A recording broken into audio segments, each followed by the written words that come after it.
Justin, back at Fulton, and I know there's a point of pride in that. You can see it on your hat, the 2509 Broadway, and just what's it been like for you to return home? It's been great, man. Overwhelming support from alumni. Falcons from all different eras have been calling and emailing and texting about, hey, Coach, how can we chip in? How can we support the program? And I've really just been trying to explain to our guys how important it is. You know, back when you played in the subsequent years after that, really the decade after that, Fulton was so synonymous with winning championship.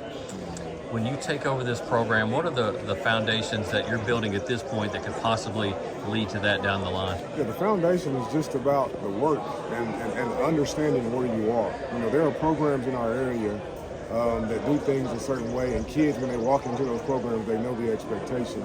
I've been reminding our guys since the very day I was introduced as head coach that this is not a second-tier program, and that the guys that have come before you have laid a foundation. And it's important that we come in and we at least try to honor that, and understand that tradition really never graduates. Mm-hmm. The expectation stays the same, the standard stays the same, and you behave a certain way when you're trying to accomplish something.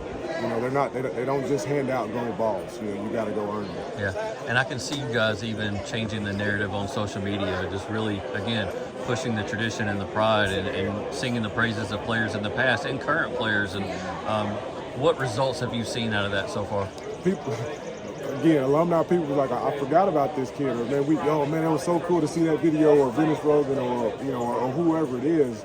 And again, that's where we are. You know, we've had names and we've had legacy, and we have people that have really, done well and really put Fulton, where it was in the mid '90s, in the late '90s, in the early 2000s, and then where it ascended to in the 2010s. I want our guys to understand where they are and to try to meet that standard.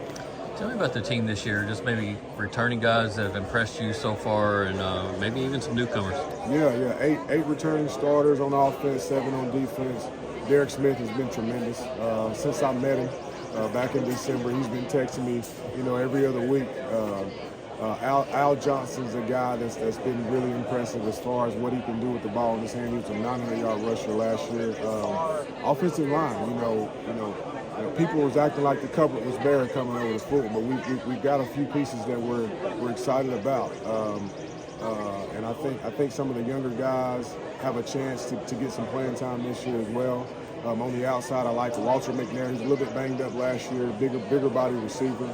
And Travis Ballinger is a guy that's been impressive. And inside linebacker, Tabarier Allen, led us in tackling last year, so we're excited about that. Obviously, you're coming over from Grace Christian, and what did you learn about being a head coach at that school that you feel like is going to transition over to this new opportunity with Fulton, just from a overall confidence standpoint, maybe as a head coach? Yeah, there's so many things about the position of head coach you don't learn until you do it, and dealing, a lot of people think that, it's just X's and O's, but it's so much more, man. It's families, it's fundraising, it's trying to sell a vision to your administration.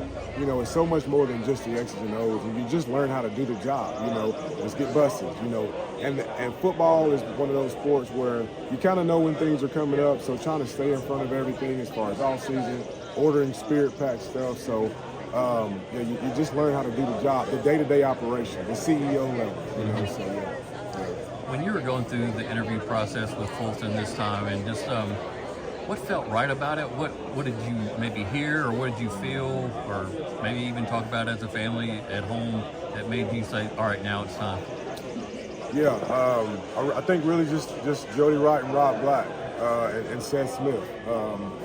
Them reminded me of kind of what it is to be a Falcon, and what it means to truly, what Fulton means to the city, and how unique Fulton is in terms of having, the Fulton people and Fulton, in those positions. So having those guys and having people that really care about the program and wanting to come back to be at a place where, where athletics matter.